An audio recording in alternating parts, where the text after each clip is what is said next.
Welcome to Popternative, where we dive into topical discussions from the worlds of pop culture, social media, and sports.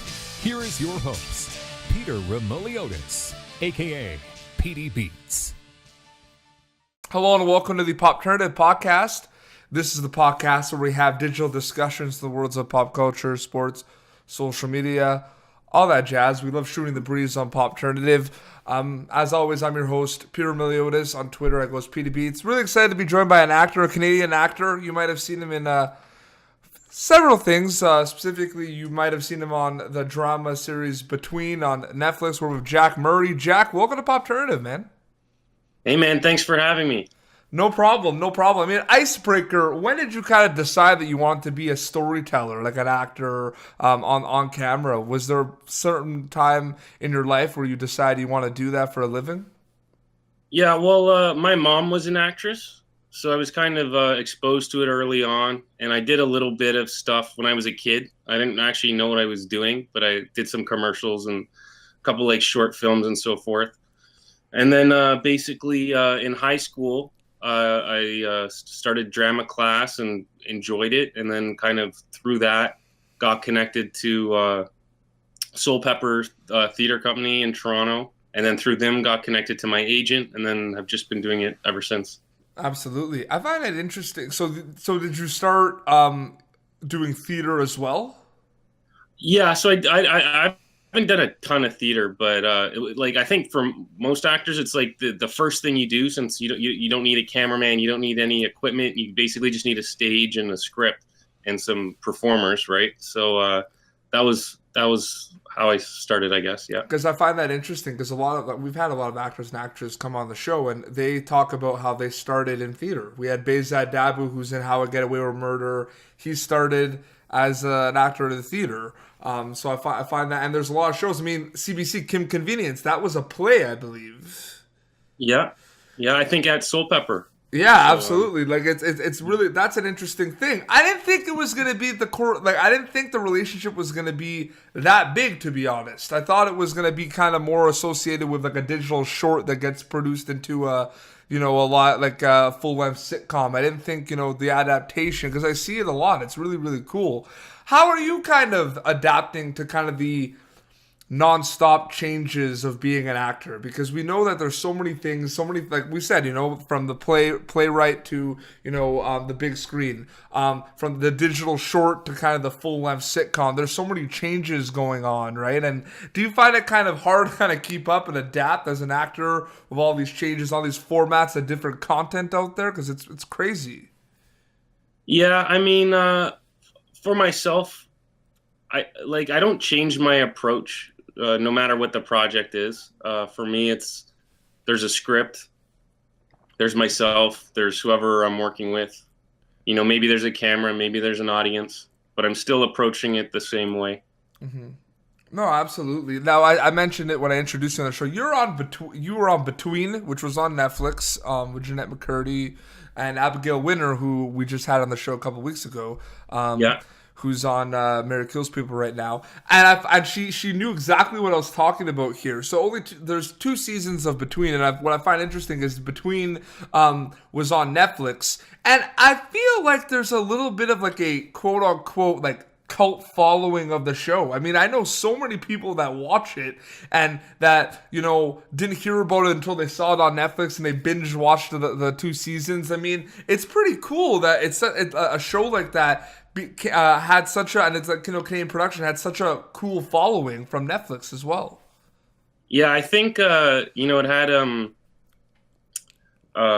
just subject matter that was interesting to people, like the whole sort of kind of pre-apocalyptic sort of following that line of stuff. So and when did you kind of talk a little bit about your character on that show, and talk a little bit about obviously you auditioned for it, but I always like asking actors and actresses how they kind of land the role, because sometimes there's some cool stories that came with it. So maybe I don't know, there's a cool story, but like talk about kind of the process of getting on Between.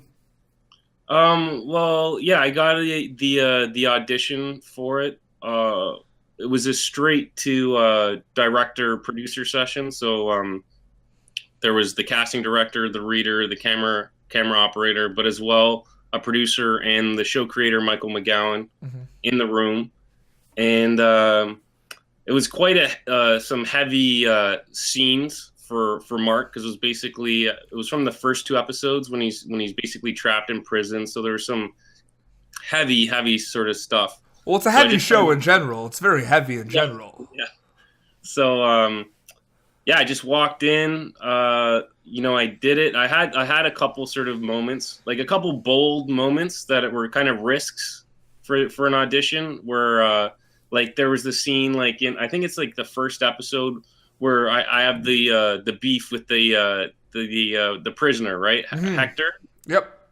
And there's basically, when he hits me over the head with the gun and so forth.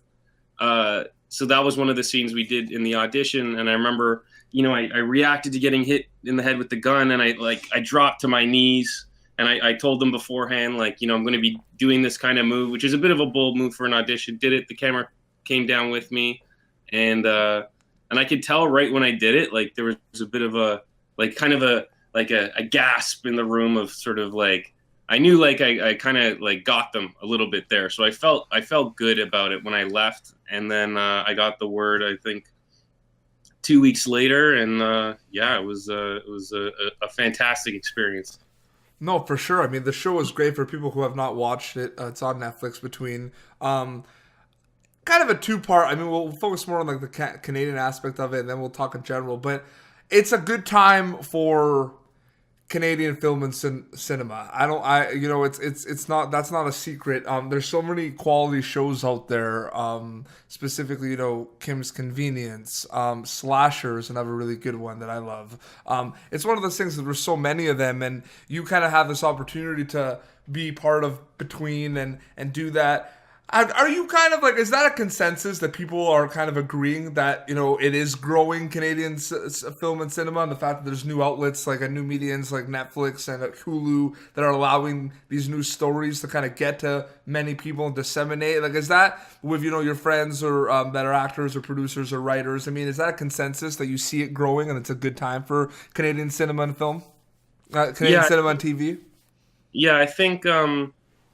just through my own observations, I feel like the industry is doing a good job of sort of requiring, like, the whole Canadian content thing. Like, I don't know if you remember, but like I think it was like in the 90s, the Canadian music scene was like, it was almost like it wasn't having a lot of success. And then they passed some rules to basically force like radio stations to play a certain amount of Canadian songs. And then out of that, we saw Alanis Morissette, we saw Shania Twain, and we basically saw the Canadian music scene take off from there. And, nowadays you have Justin Bieber and Drake, like some of the biggest, artists, popular artists around right now. And I feel like we're starting to do that sort of with our film and television industry, where we're kind of, we're forcing ourselves to make it, and then now that we're making it, we're kind of getting the results, right? Oh no, and I think the Canadian the Canadians have a lot of star power that went on really big shows, like Kristen Krug, who's now on a show at CBC. I mean, I think that helps as well, them coming back or like doing a Canadian production. You also have situations where Jeanette McCurdy, who was really big on iCarly, was on Between, and that can kind of help as well. And I'm sure that could have had something to do with the popularity of the show, because I know social media is a big part of Pop Turnative, and her following on social media is pretty significant. So it's just one tweet with the link of an interview that she did for that show, and then you'll get a lot of viewers. What is your favorite thing about being a actor? Is there kind of something, I mean, there's probably a long list, but is there something specific that you love about kind of getting to be these characters and kind of and then kind of putting them together, and then they become people talk about them, they become fan favorites? What's your favorite thing about that, Jack? Personally, it's when you get a scene that it's like a scene that you haven't experienced in life, right? Like something like I remember shooting those first 2 episodes of Mark in prison, like just being in prison and basically experiencing that to some degree, obviously not to the same degree, but to some degree. Like it just I don't really know how to describe it, but it's almost like you feel like richer afterwards. Like you have a greater knowledge of yourself and a greater knowledge of that sort of situation, and it's tremendously satisfying. Do you, and you say satisfying too, I mean, the kind of reactions that you're able to now get with social media too, where people kind of, there's a way of fans to connect to their favorite like their favorite actors or actresses that are on TV. That dimension of it that has been that has come in the last, I'd say like 5-10 years is a significant boost to how everything is kind of looked at these days, I find. Yeah, it's fun. You know what I mean? Like I'm not the biggest like social media person, but whenever I do check it and I have like a sort of a tweet or an Instagram comment or whatever, it's always kind of fun to read, and everything's been totally, positive. Yeah, and just social media, of course, like whether you're big or not on social media, it's one of those things where it's there, right? You kind of have to focus on it at some point. Yeah, so yeah, I mean, it's fun. It's I always enjoy any tweet or comment on anything, and I like the social media aspect of it. It's fun to connect with the fans, but I know, like personally, like the reactions I always like to get the most are sort of those live reactions, and I think that's why people do enjoy theater. But even not like from an audience, but like like even if you're on set and like you do some work and you can kind of feel the people in the room reacting to it, and even some guy just just coming up to you afterwards, just being like that was awesome, like that was it was powerful. Like to me, those are like the reactions that I find most satisfying. No, for sure. And we talked about this before we organized this interview, but you're also you got the chance. You're like my sister's like favorite movie, Prize Winner of Defiance, Ohio, and that cast is just insane. You know what I mean? Like Julianne Moore, Woody Harrelson, Laura Dern, just a crazy cast. And it's one of those things where do you kind of, I mean, my question to you has to do with the fact that you're always going, you're always looking for more work, you have all these projects on the go, but there's gonna be a point where you're just gonna, is there ever a point where you just stop and be like, I got to be in such a really cool, like kind of nice homey movie with such an amazing cast? I mean, that, and like you had a significant role in that film as well. And I mean, I'm sure it was a really cool experience. You look back at it when you were younger, you got to work with people like Woody Harrelson, Julianne Moore, like it's Academy Award winning and nominated actors and actresses in that movie. Yeah, that was an amazing experience. Like first of all, like that was essentially, like I was a teenager. I just got out of high school. Just got my agent. Within a couple months, I booked that role, and then like a week later, I'm on set and I'm working one-on-one.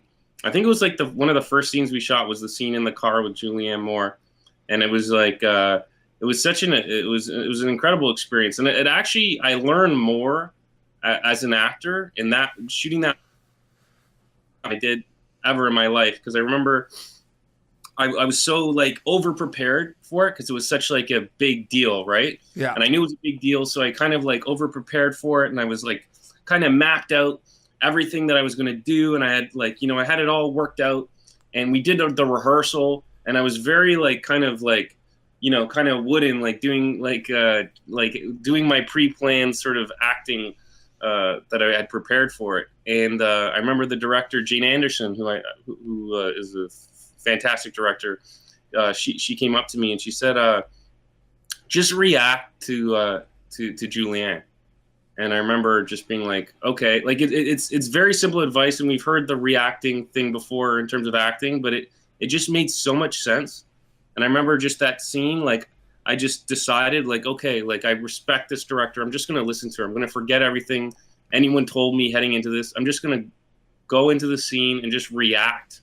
And I did that, and it was like, I afterwards I just was like, it was just such an aha moment where I just realized that so much of it is allowing like the moment to play out as opposed to forcing your opinion onto it, you know?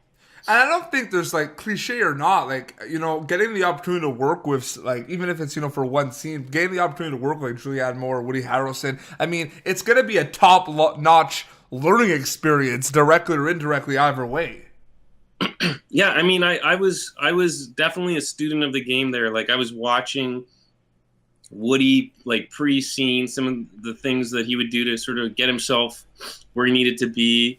Same thing with you know, Julianne Moore, and it was. I mean, I learned so much from that experience. It was incredible, and that was definitely a serious highlight in my career so far.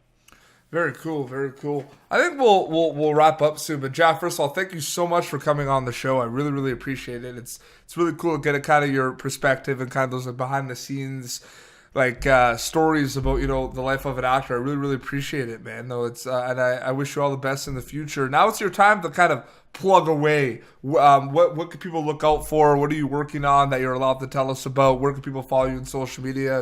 It's your time now, man. Okay. Well, first off, thank you for having me. I mean, this has been a pleasure, and happy to talk about sports with you sometime in the future too. You know? Absolutely. For sure. There's just so many. It depends what angle we take. You know what I mean? But next time we'll have you back on. We'll talk sports for sure.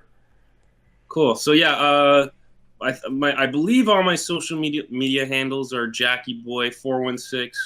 In terms of upcoming projects, I did a film called Girl in the Bunker, which is a Lifetime film that I believe premiered a couple weeks ago. And I believe it will at some point, like this is just a guess, but it'll be appearing on streaming sites probably at some point in the near future, I imagine. So look out for that. Girl in the Bunker. That was experience to do too, is because I've been playing sort of these bad guys for back to back kind of. It was fun to play a cop and basically do an investigation. I'm such a big fan of like these crime investigation shows. Like, just, you know, I've just been binging like Mindhunter and Manhunt Unabomber. So it's kind of like so many good shows. Sorry? There's so many good shows like that out there right now too. Yeah, so it's my first opportunity to kind of do something like that, and be sort of the like investigating and sort of you know, questioning people, and so it was a lot of fun. So yeah, keep an eye out for that. Perfect. Well, Jack, thank you so much, and again, all the best. And yeah, we'll have Hockey and Sports Talk next time you come on for sure. We have panel episodes too, so maybe we can have you on where it's me, you, and a few other guests, so we could just shoot the breeze on sports.